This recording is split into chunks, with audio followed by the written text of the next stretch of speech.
Today I want to tell you the story of an extraordinary woman who seemed quite ordinary. It was not until her death in 2016 that I found out the woman I knew as Grace's grandmother was one of the people granted the title Righteous Among the Gentiles for her work rescuing Jewish children during World War II.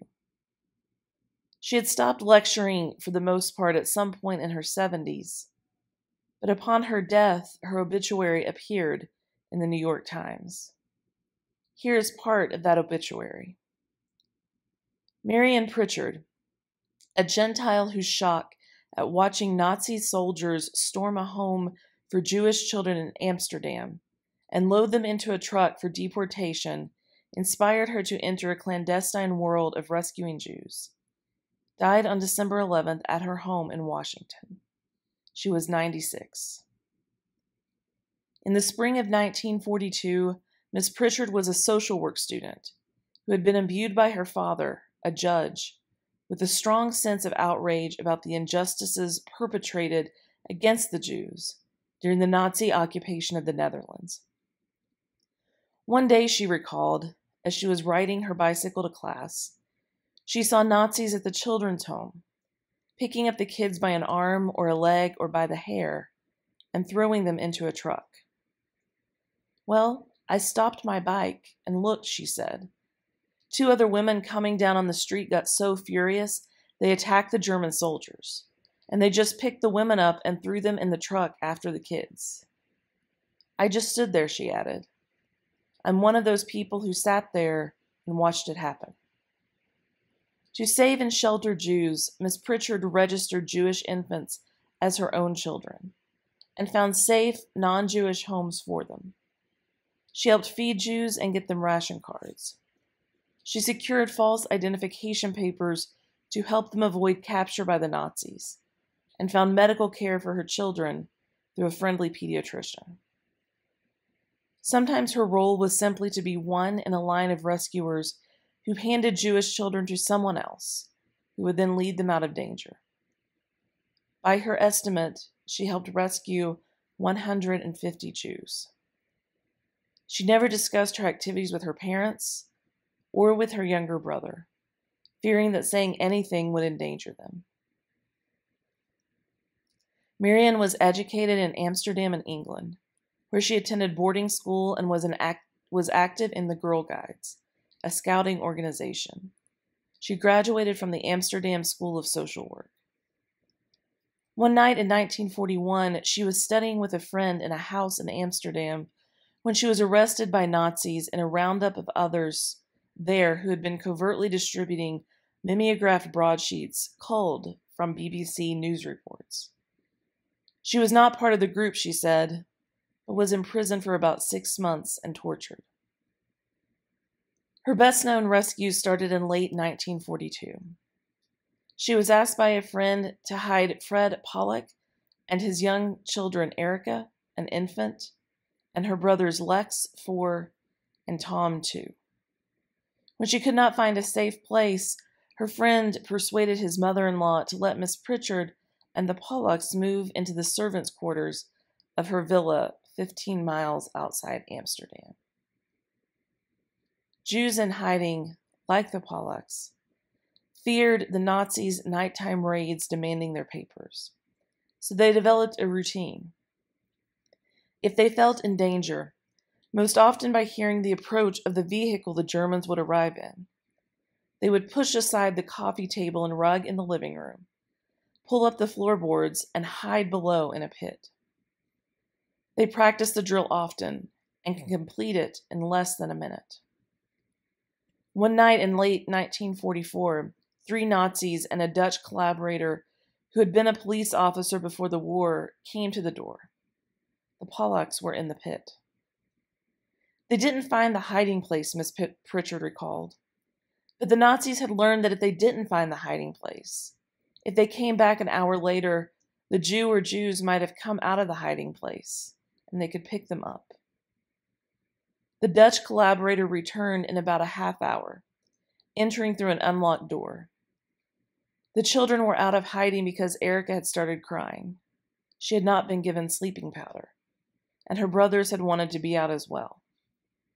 The hiding place had not yet been concealed again, and knowing that the children were in mortal danger, Miss Pritchard took out a revolver hidden on a bookshelf in the room and shot the intruder.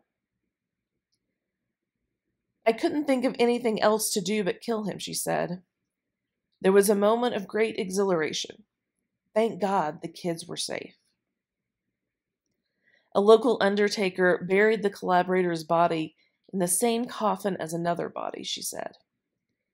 She feared that people would look for the missing Dutch Nazi, whom she described as widely loathed. But as far as she knows, no one did. "I think a lot of people were delighted that he was dead," she recalled. Miss Pritchard stayed with the Pollock family until the end of the war. Her obituary continues with her life in the U.S. She was one of many people who did what they could, and was one of about 26,000 people recognized as one of the righteous among the Gentiles. Depending on who is telling her story, her Christian faith matters more or less. She was compelled to save what lives she could, despite her fear and the real threat to her own life. This story of Nicodemus is only told in John. I would choose to read the Gospel of John over any other gospel and skip preaching on it every single time. It's dense and full of dialogue and stories that appear nowhere else. It's more of a Theology 101 sort of book than the other Gospels. One of the ongoing themes is a contrast between dark and light. Jesus is the light of the world in John's Gospel, a light that shines in the darkness, and the darkness could not overcome it.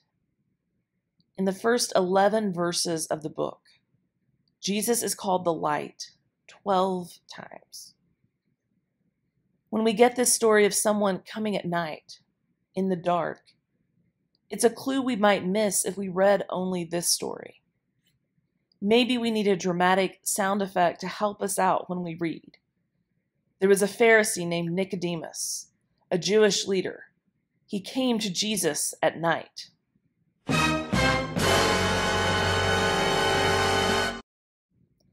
Nicodemus is not dangerous, but he's putting himself at risk, coming under the cover of darkness to ask Jesus questions.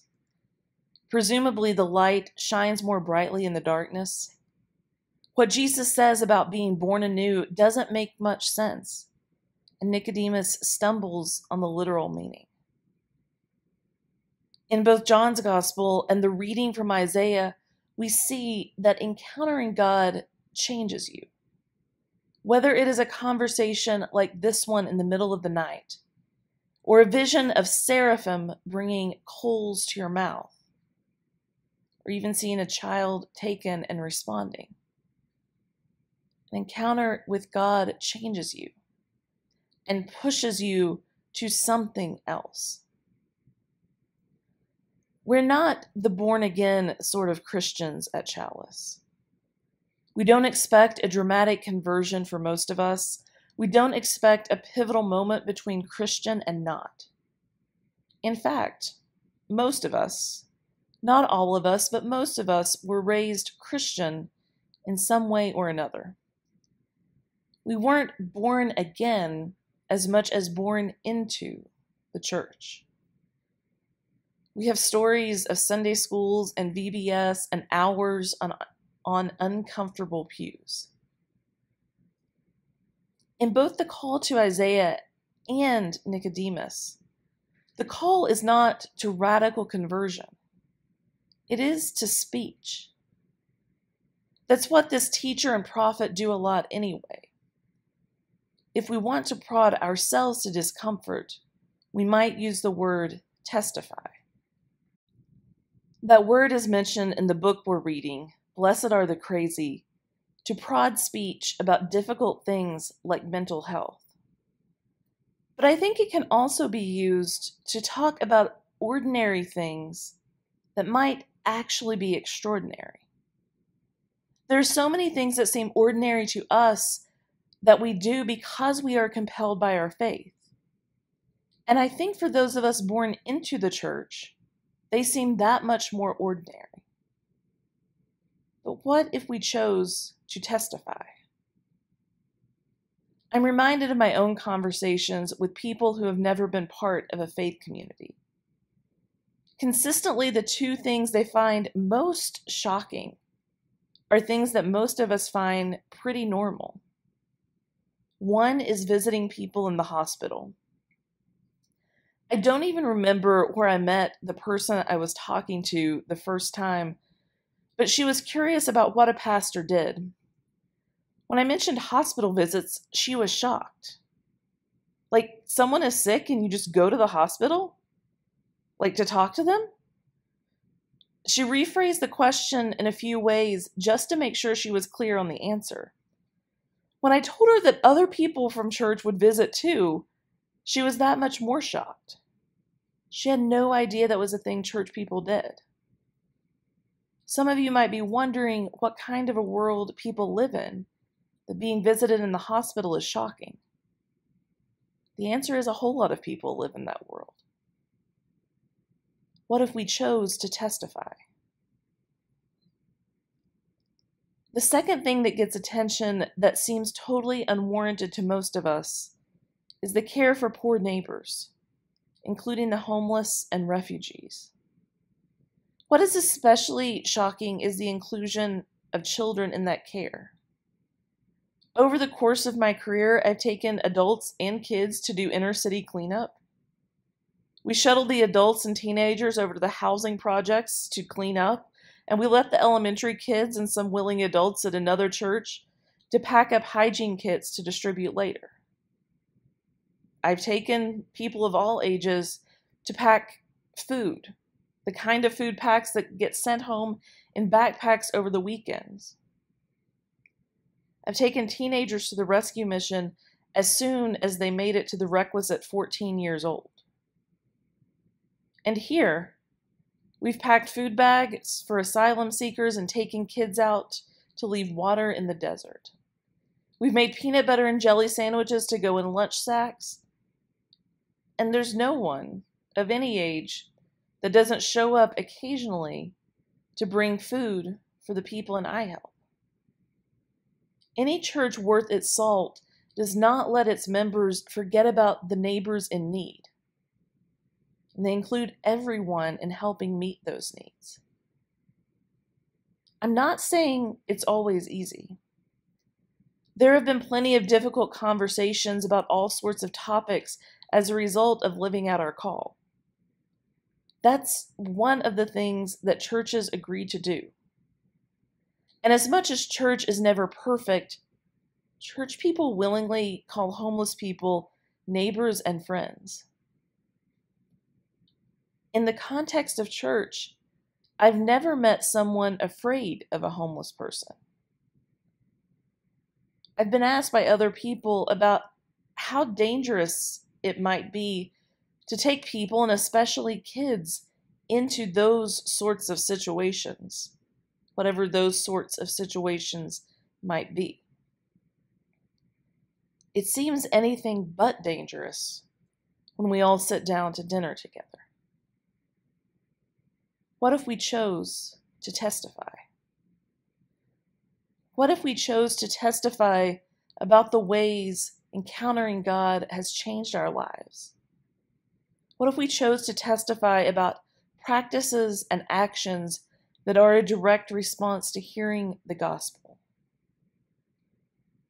I don't think that is about learning to do it for other people. I wonder if we learn to testify, would we feel more like God's prophets and teachers? If we learn to testify, would we find our ordinary to be extraordinary? Amen.